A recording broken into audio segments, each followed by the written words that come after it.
இந்த அருமையான பரப்புரை கூட்டத்தினை தலைமை தாங்குகின்ற தலைவர் அவர்களே, எங்களுடைய பாராளுமன்ற உறுப்பினர் அண்ணன் ஸ்ரீதரன் அவர்களே, எங்களுடைய கௌரவ கல்வி அமைச்சர் குருகுருராஜ் அவர்களே, என்னுடைய சக மாகாண சபை உறுப்பினர்களான பசுபதி பிள்ளை ஐயா, அரியரட்னம் ஐயா, இங்குள்ள எங்களுடைய பிரதேச சபையுடைய முன்னாள் தலைவர், ஏனைய நண்பர்கள், இந்த மண்ணினுடைய சகோதர சகோதரிகள், பெரியோர்கள் அனைவருக்கும் இனிய மாலை நேர வந்தனங்கள்.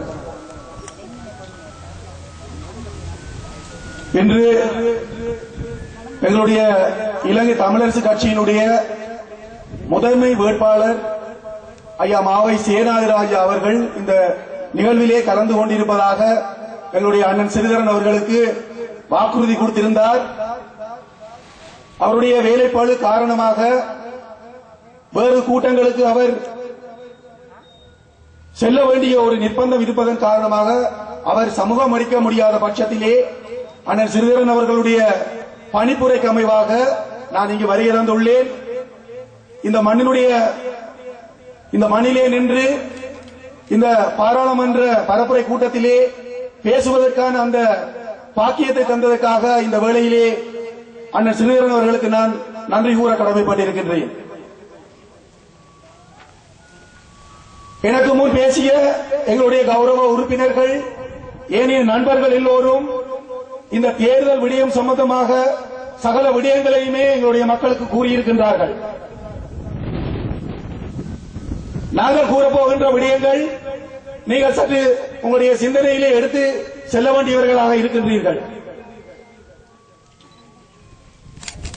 ஒவ்வொரு தேர்தலையும் தமிழ் தேசிய கூட்டமைப்பு, இது முக்கியமான தேர்தல், அது உள்ளூராட்சி மன்றங்களுடைய தேர்தலாக இருந்தாலும் சரி, வடக்கு மாகாணுடைய சபையினுடைய தேர்தலாக இருந்தாலும் சரி, இன்று நடைபெறப் போகின்ற பாராளுமன்ற தேர்தலாக இருந்தாலும் சரி, மிக முக்கியமான தேர்தல் என்று குறிப்பிடுகின்றார்கள். ஏன் அவ்வாறு குறிப்பிட வேண்டிய தேவை இருக்கின்றது என்பதை சற்று உங்களோடு பகிரலாம் என்று நிற்கின்றேன். இன்றைய தேர்தல் ராணுவ அடக்குமுறைகளுக்கு வெளியிலே நின்று, புலனாய்வாளர்களுடைய அடக்குமுறைகளுக்கு வெளியே நின்று,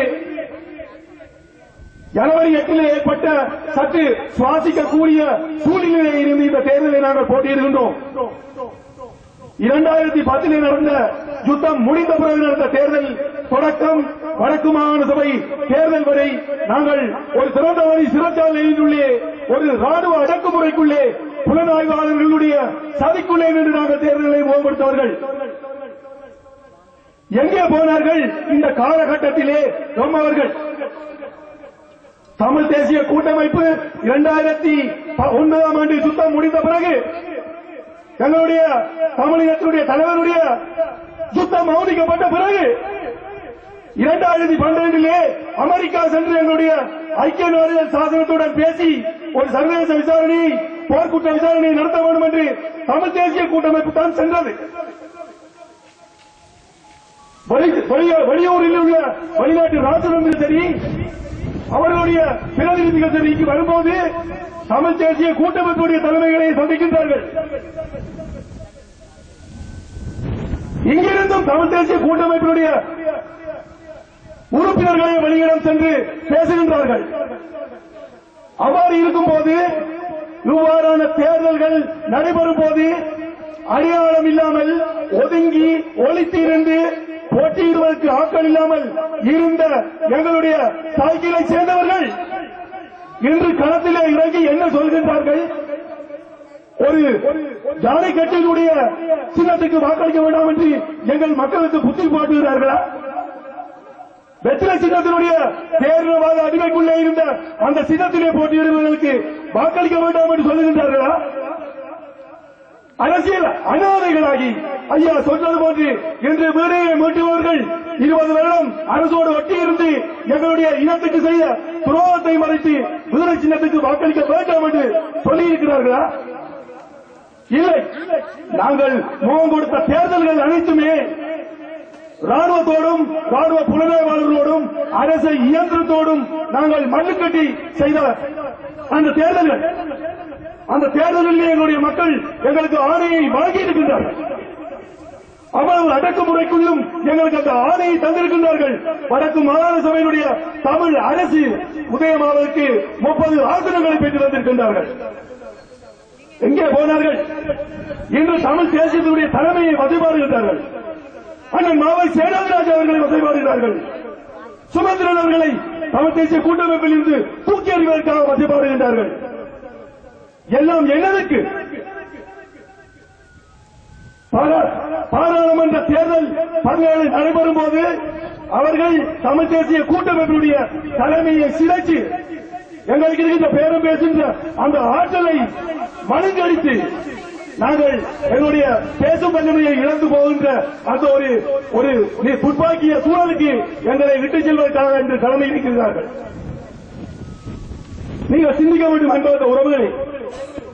இவர்கள் எல்லா தேர்தலையும் புறக்கணித்தார்கள்.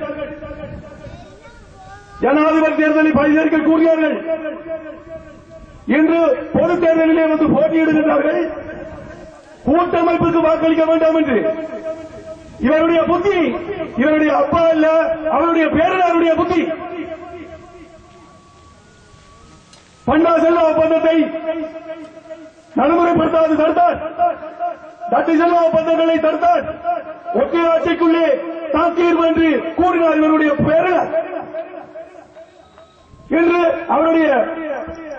அவர் கூறுகின்றார், இரு தேசம் ஒரு நாடா. அண்ணன் வேலன் மிக தெளிவாக அவருடைய சூட்சுமங்களை உங்களுக்கு கூறியிருக்கின்றார்.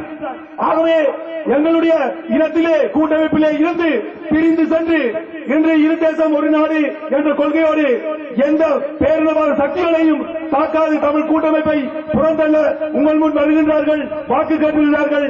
அவர்களுக்கு நீங்கள் தகுந்த பாடம் கொடுக்க வேண்டும்.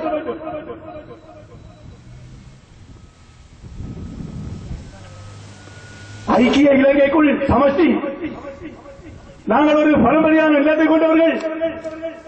எங்களுடைய கலை, கலாச்சாரம், பண்பாடு, மொழி என்று தனித்துவமானவர்கள். எங்களுக்கு சுய நிர்ணய உரிமைக்கு நாங்கள் தகுதியுடையவர்கள் என்ற அடிப்படையிலே நாங்கள் இன்று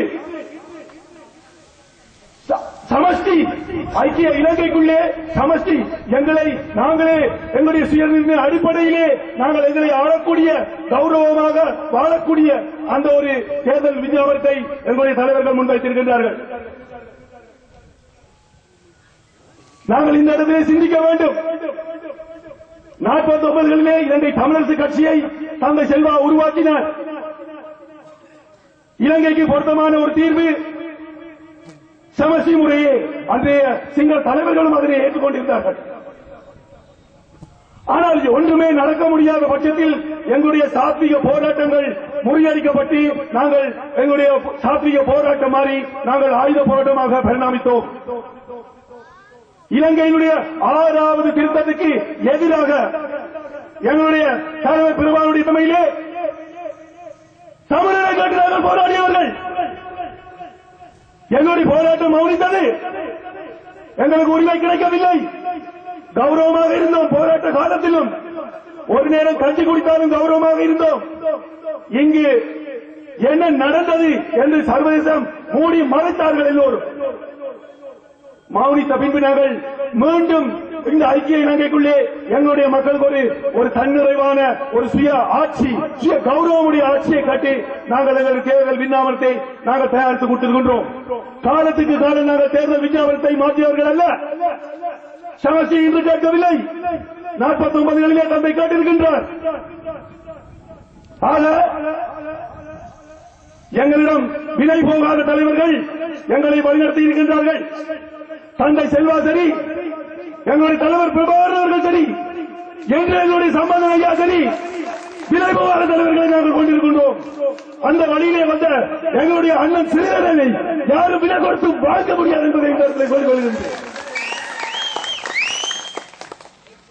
அவரை பின்பற்றி வாழ வேண்டும் என்று நாங்கள் நினைக்கின்றவர்கள். அவருடைய உன்னதமான அறிவுரைகளை நாங்கள் கேட்கின்றவர்கள். எந்த விதத்திலும் யாருக்கும் பாரம் போகக்கூடாது என்ற எண்ணத்தை ஊட்டியவர். அவ்வாறான தலைமைத்துவங்களின் கீழ் எங்களுடைய இனம் வளர்ந்து வருகின்றது. சலுகைகளுக்கோ எந்த சொத்துகள் ஆசைகளுக்கோ நாங்கள் அடிபணிந்தவர்கள் அல்ல. சம்பந்தனையா நெச்சிருந்தால் 2002 22 பாராளுமன்ற உறுப்பினர்களுக்கும் அமைச்சு பதவிகளை பெற்றுக் கொடுத்திருக்கின்றனர்.